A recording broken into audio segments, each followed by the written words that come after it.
Bismillah ar-Rahman ar-Rahim. Assalamu alaikum everyone and welcome to Divine Allegiance. I'm your host Maulana Baig.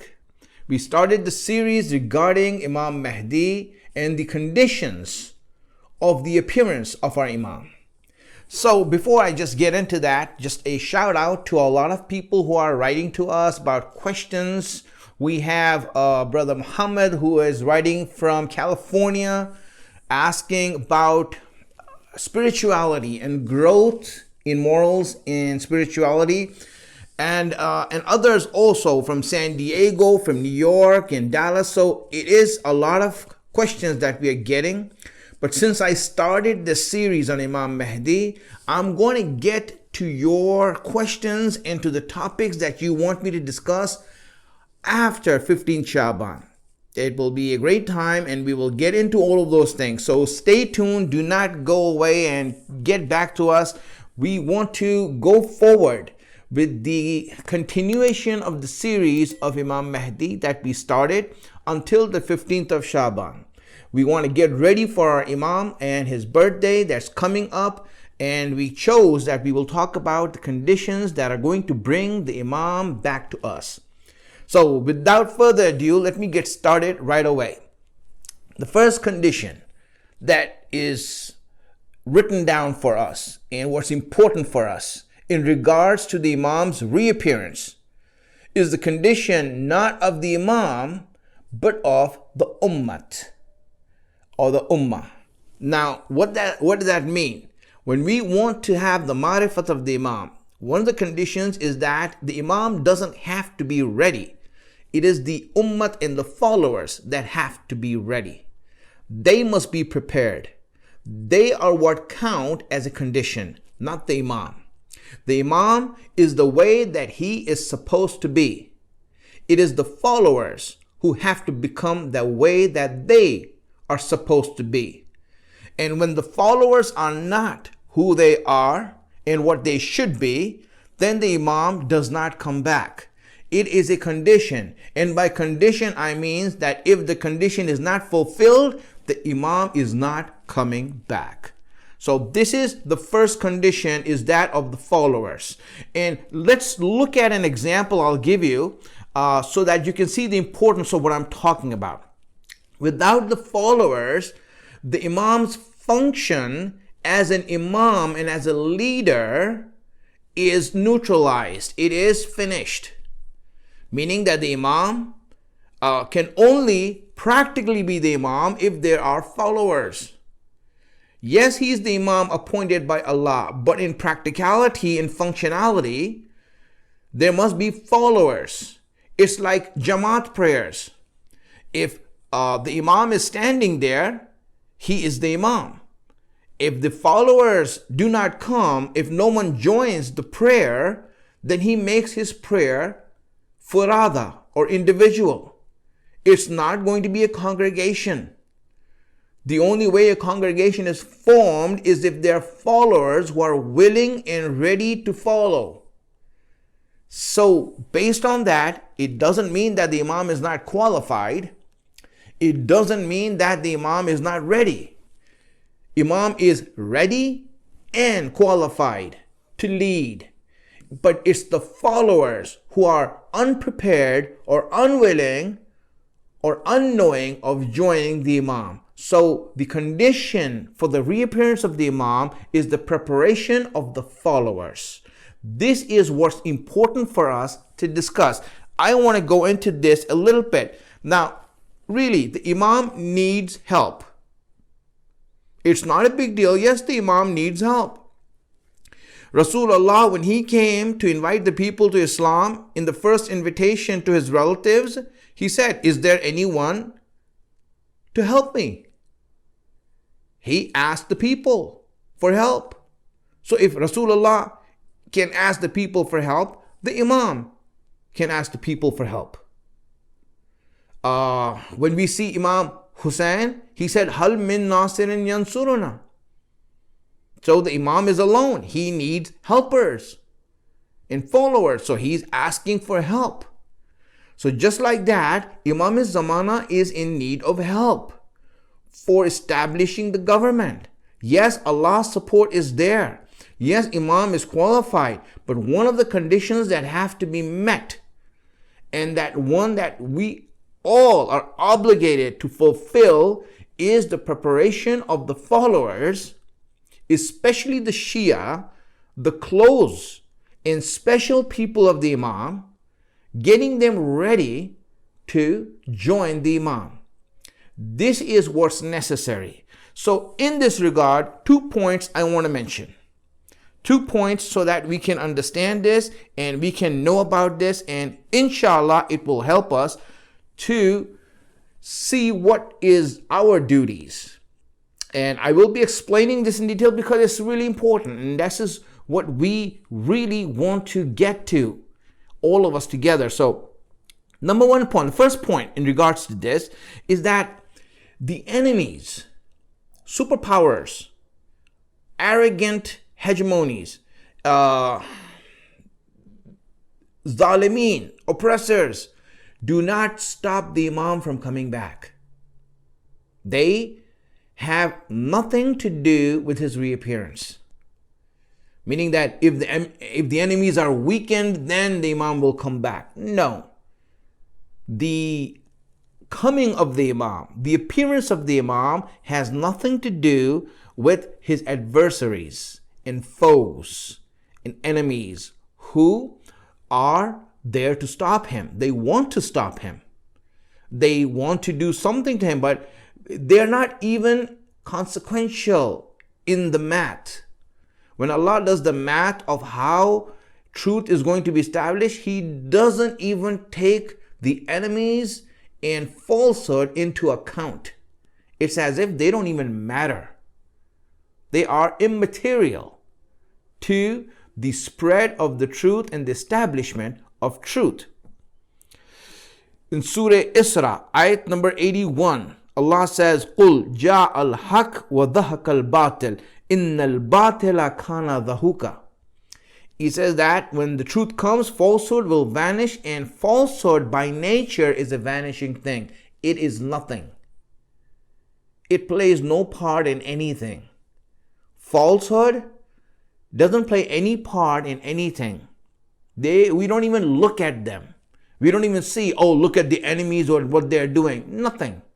They don't even matter, my friends. So concentrating and focusing on enemies is a futile effort of people who do not know the truth. Whatever they plot, whatever they plan, whatever they want to do makes no difference. In Surah Muhammad, the first ayat of Surah Muhammad, chapter number 47, Allah says, الَّذِينَ كَفَرُوا وَصَدُّوا عَنْ سَبِيلِ اللَّهِ أَضَلَّ أَعْمَالَهُم. He says, those people who disbelieve and turn away from Allah's way, their works are going to be ineffective, insignificant. It doesn't matter. They can't do squat. So when you look at enemies, we see that a lot of our people concentrate and give a lot of credibility to enemies, to superpowers, that they have certain sort of power or something, when Allah is clear that they have no power and they can do anything in relationship to the spread of truth and the establishment of truth, and in this case, the return of Imam Zaman. So that's the first point that has to be made clear. The second point is that the followers are the crucial and important factor in the return of the Imam. What needs to be focused on are the followers, the Shia, the believers of the Imam, those who follow Ahlul Bayt, those who regard Ahlul Bayt as their leaders. They are important. And in this regard, what is important about them? What is it that the Shias must do to bring the Imam back? In other words, what is it that they're doing that's preventing the Imam from coming back? That's delaying his reappearance. What is it that you think that the Shias are doing? And a lot of people here concentrate on the wrong things. They think, for example, that sins and guna and masiyat is what's preventing the Imam from coming back. Actually, when you look at it, you will see that no, sins have very little to do with the Imam not coming back. Masiyat has really little to do with the Imam not coming back. That doesn't do anything in bringing him back faster or later. The things that you see that, for example, someone steals, someone, for example, did zina, someone did haram. These are irrelevant things in relationship to the hastening of the Imam or the Imam coming back. They play a very small role, very insignificant and irrelevant in its nature. Really, more than that, there is something that if that's not the case, then what is it that the Shias are doing or they must do in order for the Imam to come back? Well, there's one thing that's important, my friends, that the Shias have to do. And I want you to take a moment to think about this first. Think about it yourself. What do you think is that the most important thing that the Shias have to do in order that they must improve in? The one aspect of their lives that they must improve in order to bring the Imam back. Think about it for a moment. And then you will see that the answer is not sins.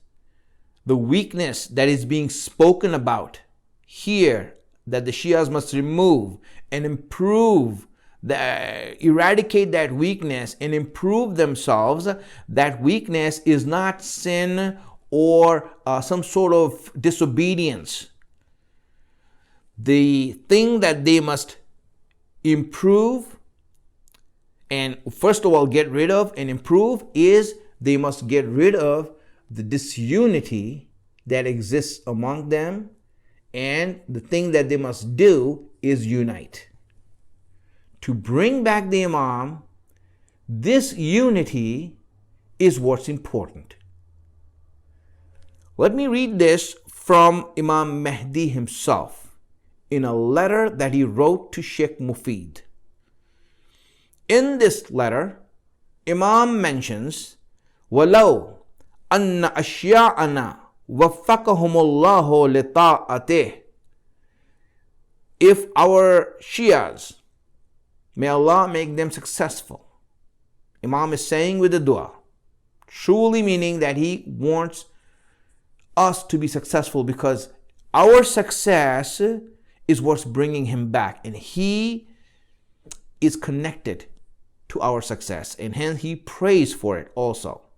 So with that prayer, he says, our Shias, if our Shias, ala ijtima'i min al-qulub fil wafa'i bil ahad alayhim, that if our Shias gather in unity, if they get united with all their hearts in faithfulness to the covenant that is upon them, that we made with them, that covenant that we made with them, that oaths that we have between us, the Imams and the Shias, if they stand together on this, united with all their hearts, then they will soon meet us, and the fortune of seeing us will accelerate towards them.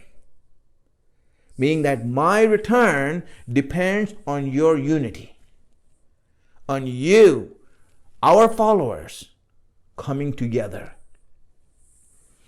Here, obviously, the meaning of Shia is an exclusive meaning, not a general meaning, but an exclusive meaning that Imam Rida alayhi salam explains when some people went to Imam Rida and they asked him that, Imam, we are your Shias. And the Imam did not entertain them, did not let them come in. And they again said that we are your Shias, and again the Imam did not entertain them. And then they said, we are the Shias of your father, Ali ibn Abi Talib. So the Imam, he said that, no, you're not. You're not the Shias of my father. The Shias of my father are Salman and Abu Dhar and Miqdad. These are the Shias. Who are you? And this caught them by surprise. They were like a little bit shocked. They started crying in front of the Imam. Imam won't even let them sit.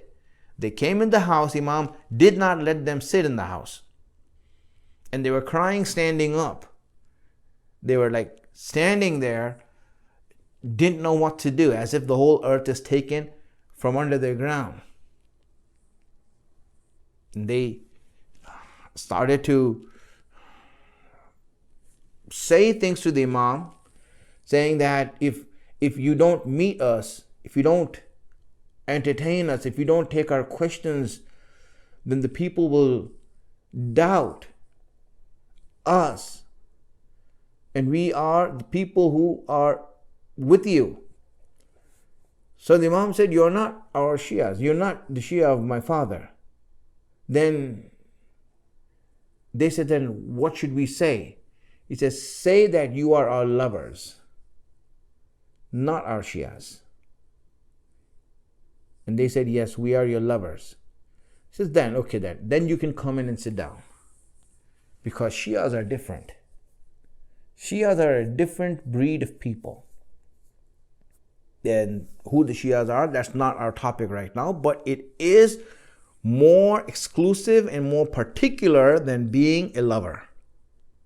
A muhib is someone who loves, and a Shia is someone who follows. But what the difference is, that's not my subject here. But just understand that when Imam Zamana is saying our Shias, he means this group of people whose dedication is to us, complete dedication. And these people have to get ready. So when the Imam is saying disunity occurs, he's not saying about the general Shias. He's talking about the real Shias. If unity can come about in the real Shias. So now, you see, the burden just got heavier. The problem just became more intense. So it means that there is a disunity amongst those sincere and dedicated followers. And the Imam is saying that when that disunity is removed and those sincere and dedicated Shias unite, then you will see that we will be amongst you. Wow, that just got real very fast. Friends, weakness that we have is disunity. We are unable to unite and stand together. We're unable to get together and work with each other and live with each other and unite with each other. One organization against another organization. One alim against another alim. One group against another group. Pitting against each other. Vying for audience. Vying for people to come behind them. And taking pride in having more followers. And saying that we have a bigger masjid, or we have this, or we have that, and trying to go into a petty race, a useless competition that has no meaning. And we get satisfaction out of this. And hence I'm talking about the good Shias. I'm not talking about those who are sinning and those who are wrong and those who are weak. Really, they're not even in the picture right now. The Shias that are in the picture are the Shias that are sincere, that are dedicated, that have some knowledge, that are working for the Imam. It's they who have a weakness. And their weakness is that they're unable to unite. They're unable to work together. Let me read this ayat for you. I have noted down here. It's in Surah Al Imran, ayat number 200, the last verse of Surah Al Imran. I noted this down. Just read it with me. It says, last verse. Go ahead and read it and you will understand. It says, Ya ayyuhalladhina amanu. Believers. Speaking to believers. He says, Isbiru. Wasabiru. Warabitu. Wattaqullaha la'allakum tuflihun. He says, oh, you who believe, be patient. Do sabr. That's the first thing. So we do sabr. Then sabiru, meaning that be patient with each other. You, as believers, be patient with each other. And then rabitu. Then he says that interact with each other. Have relationship with each other. Stand with each other. So we have done the first part, that we are doing sabr. But the second two is where we are failing. We are unable to be patient with each other. We don't have tolerance for anyone else or any other Shia who's doing good things, useful things, productive things, but we don't have tolerance for that because it's not under our flag. Because it's not under our name. And that is what's destroying us. And here Allah is saying, listen, you have to be united. You have to be sabr, patient. You have to be patient with each other. And you have to have a relationship with each other. And the Imam is saying that if our Shias, they unite with all their hearts and sincerity on the covenant that we made with them. So first of all, the Shias have to unite on that. They have to come together on that. They have to become one on that. This is the first thing that comes about. And how important is this? Unity. And how important is this type of actions of being together? This is the weakness that must be removed. Our egos and our insecurities are killing us. Our petty egos and insecurities is what's preventing the Imam from coming back. This is a condition, folks. It is a condition for us to fulfill for the Imam to come back. Unless it's not fulfilled, it's not happening. No matter how good someone becomes, no matter how good your organization does, it doesn't matter. If we are not together and standing together and holding hands and being united on the covenant that we made with our Imam. That's why it is so important for us to do that. Sinners do not play any role in the delay and hastening of the Imam. It's the people who create splits, schisms, divisions, who are hurting the Imam. And those people and their egos that are creating those divisions, they need to be rectified and brought within the circle. And we all need to get together on top of that. Let me tell you a story. Let me tell you a story about this. And before I go into that story, just to let you know that one of the reasons for great trials in the end times is to filter out Shias. And tomorrow I'm going to mention to you an amazing hadith that I found.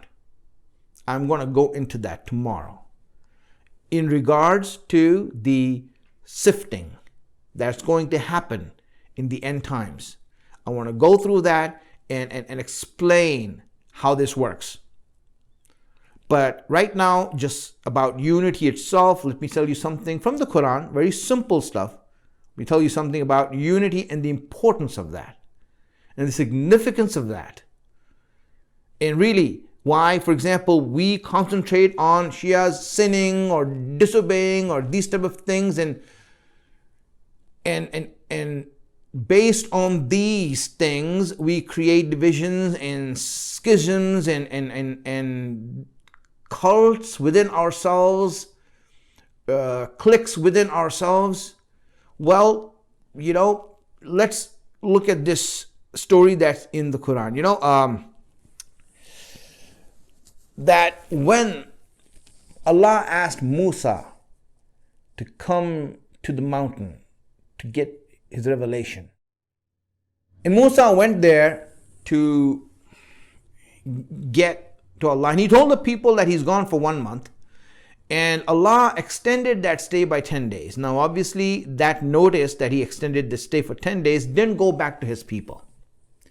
So the people had no idea that Allah has kept him for 10 days. So when the 31st day came, Samiri saw that Musa is not here, and right away pounced on the opportunity and said that, listen, Musa is a prophet of God, he doesn't lie, so if he is not here on the 31st day, then something happened to him. So now let's do something else now.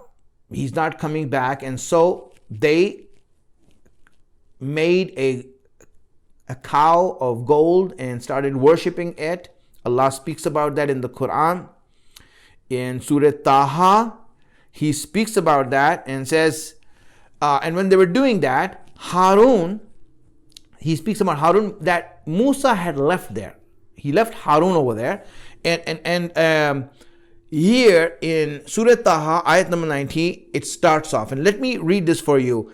And certainly, Harun had said to them before, O my people, you are only tried by it, meaning that this is a trial for you all. And surely Allah is a beneficent God. He's a merciful God. Therefore, follow me and obey my order. Don't do these things. Follow me. They said, we will by no means cease to keep from worshipping this cow until Musa comes back. So if Musa comes back, yes, we will do it. But until he doesn't, you can't stop us. You can't stop us.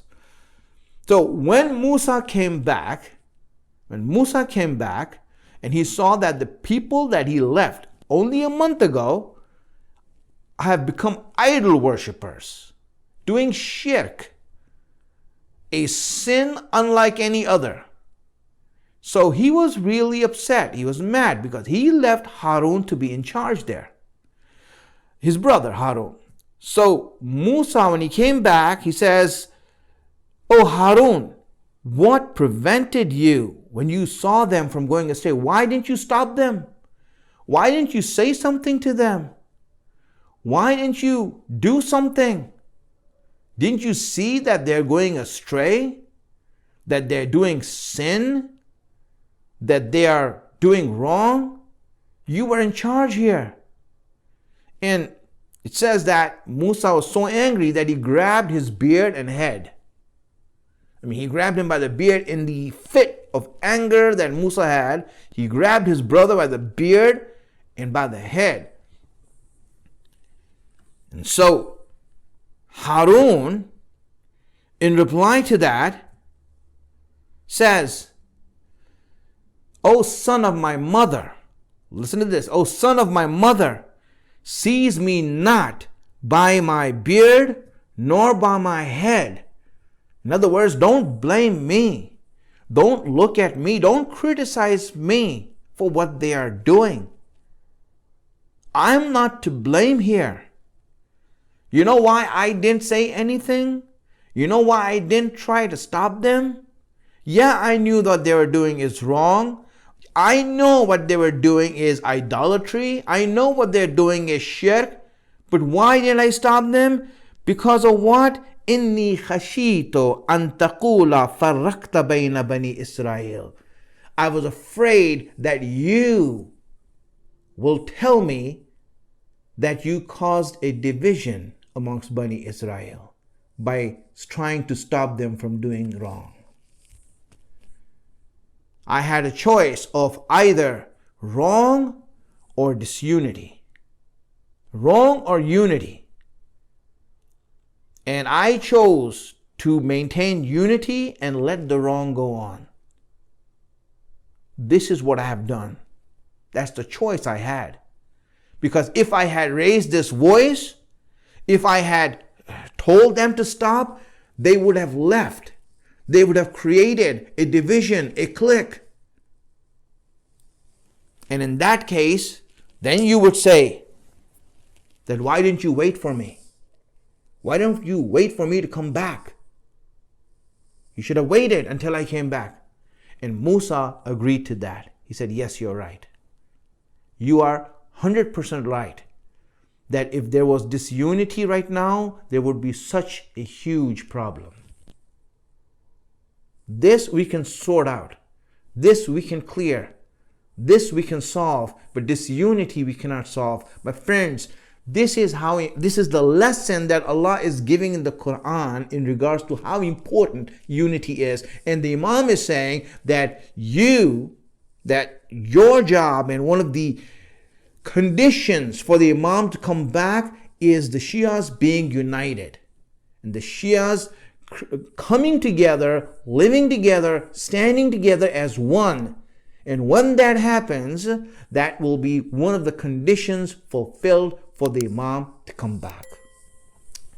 This has been Divine Allegiance. I'm your host, Maulana Baig, and thank you for joining me. Until next time, wassalamu alaikum wa rahmatullahi wa barakatuh.